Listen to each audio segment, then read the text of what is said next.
Hello my dear students. आज हम लोग इस वीडियो में स्प्रेडिंग कोफिशिएंट टॉपिक डिस्कस करने वाले हैं। तो सबसे पहले हम लोग बात करते हैं कि स्प्रेडिंग कोफिशिएंट क्या होता है। स्प्रेडिंग कोफिशिएंट यहाँ पर स्प्रेड से मतलब है फैलने से। किसी सरफेस पे कोई जो है या तो लिक्विड या फिर कोई भी दूसरा फेस जो कि फैल सकता हो, उसके स्प्रेड होने को हम स्प्रेडिंग कहते हैं। अब यहाँ पे हम अगर इसको डिफाइन करें तो कुछ इस तरीके से कर सकते हैं। दिस स्प्रेडिंग कोफिशिएंट और parameter is a measure of the tendency of a liquid phase two spread.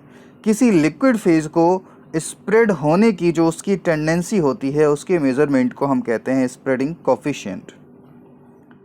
या फिर हम यूँ कह लें कि कंप्लीट वेटिंग, मतलब कोई एक सरफेस है, उससे जो है वो हम किसी एक दूसरे लिक्विड फेज को उस पर जो है फैला दें या स्प्रेड कर दें और उससे वो पूरी तरह गीला हो जाए, कंप्लीट वेटिंग हो जाए, तो इसी को हम कहते हैं स्प्रेडिंग और spreading coefficient on a second liquid और सॉलिड फेज। फॉर एग्जाम्पल, जैसे when oleic acid dropped on water, जब ओलिक एसिड को वाटर पे ड्रॉप किया जाता है, it immediately spreads on the surface of water. तो ये वाटर के सरफेस पे जो है वो तुरंत स्प्रेड हो जाता है, फैल जाता है। ओलिक एसिड यहाँ पर क्या है? स्प्रेडिंग लिक्विड, और वाटर जो है वो है सब लेयर लिक्विड। तो यहाँ पर जो स्प्रेडिंग लिक्विड उसे हम कैपिटल एन से डिनोट कर रहे हैं और सब लेयर लिक्विड है उसे कैपिटल एस से। Generally spreading occurs when adhesive force is more than cohesive force. जब एडहेसिव फोर्स ज़्यादा होते हैं कोहेसिव फोर्स से, तो हम स्प्रेडिंग जो है उसे कहते हैं, या फिर उसी को स्प्रेडिंग जो है प्रोसेस कहा जाता है। अब यहाँ पर देख लीजिए, यहाँ पर हम इक्वेशन और डायग्राम के माध्यम से इसको समझते हैं। जैसे यहाँ पर आप यहाँ पे जो आप कॉलम देख रहे हैं, एक कॉलम है। Work of adhesion WC may be defined as the surface free energy increased by separating a column of pure liquid into two halves। ये आप एक जो कॉलम देख रहे हैं साइड में, इस कॉलम को हम जो है यहाँ पर जैसे ही दो बराबर बराबर टुकड़ों में इसको अगर हम डिवाइड करेंगे, तो यहाँ पर सरफेस फ्री एनर्जी जो है वो बढ़ जाएगी। सरफेस फ्री एनर्जी जो इंक्रीज होगी वो हम इस इक्वेशन से डिनोट कर सकते हैं, gamma into small d into A. तो यहाँ पर जो अगली इक्वेशन बनेगी वो बनेगी डब्ल्यू सी। डब्ल्यू सी क्या है? Work of cohesion is equal to gamma. Gamma यहाँ पर क्या है? Surface tension, gamma L bracket में small d A plus D A, क्योंकि यहाँ पर दो इक्वल हाफ, यहाँ पर दो बराबर बराबर हिस्सों में उसको काटा गया, इसलिए यहाँ पर दो जो है यहाँ पे पार्ट होगा, D A plus D A is equal to 2 gamma L D A. Here the column is of cross sectional area is 1 centimetre square. तो यहाँ पर जो इक्वेशन हो जाएगी वो हो जाएगी W C is equal to 2 gamma L. Work of adhesion W A से इसे डिनोट किया जाता है, may be defined as the surface free energy increased by separating a column of two immiscible liquids at its boundary into two sections. यहाँ पर work of adhesion की बात हो रही है, यहाँ पर भी सरफेस फ्री एनर्जी बढ़ जाती है।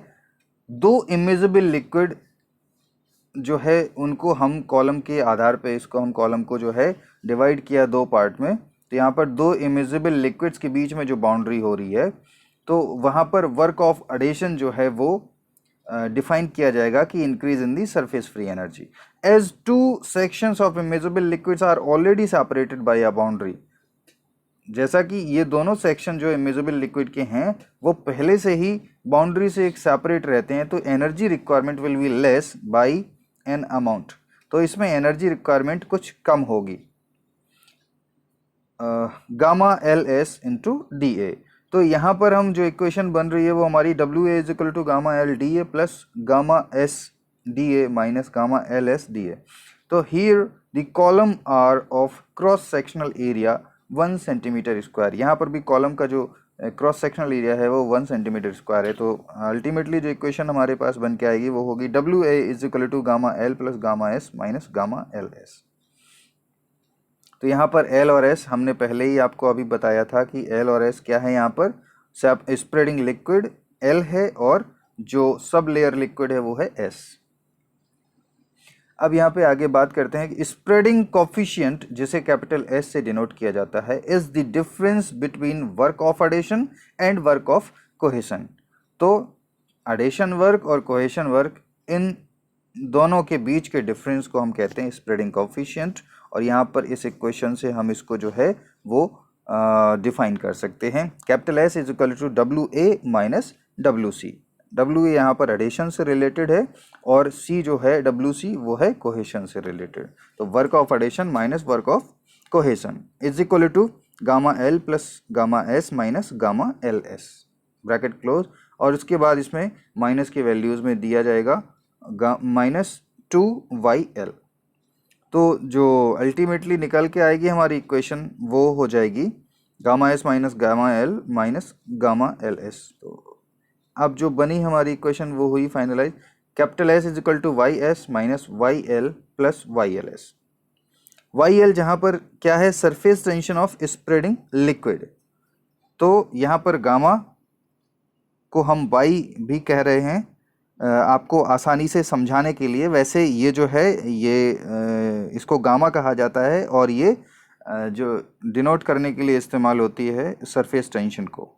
ये सिंबल जो है वो सरफेस टेंशन के लिए इस्तेमाल होता है। तो यहाँ पर गामा एल जो है वो है surface tension of spreading liquid, gamma S जो है वो है surface tension of sub layer liquid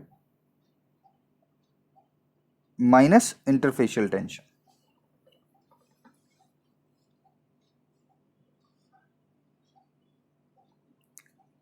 जो गामा एल एस है वो है इंटरफेशियल टेंशन। अब है इस spreading occurs when spreading coefficient S is positive.